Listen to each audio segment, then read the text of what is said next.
L'État burkinabé est en concertation avec les organisations non gouvernementales depuis ce 1er octobre à Ouagadougou. Objectif, échanger sur la transparence et la responsabilité dans le financement des ONG et associations de développement. Le point de la cérémonie avec Paul Moyenga et Lambert Soma.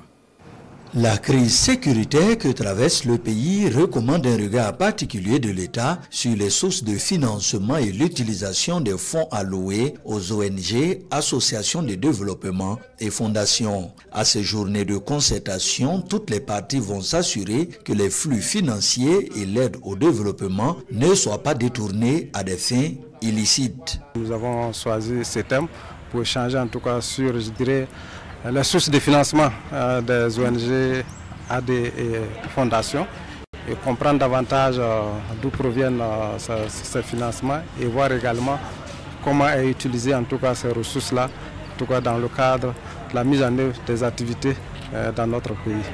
Également que les ONG et associations de développement puissent comprendre la ligne qui est tracée actuellement par les plus hautes autorités de notre pays. Selon les chiffres de la Direction générale de la coopération, plus de 500 participants prennent part à cette rencontre. Pour faciliter les échanges, le thème principal est éclaté en 2 sous-thèmes avec 8 enjeux majeurs sur la table de discussion. Déjà, nous allons les regrouper à travers des sous-groupes qui vont échanger sur des thématiques données qui rentrent en ligne du thème central, pour que nous puissions en tout cas avoir des propositions venant des acteurs principaux qui sont les ONG, et c'est les propositions de recommandations qui sortiront en tout cas de ces échanges-là que nous allons porter à l'attention des plus hautes autorités.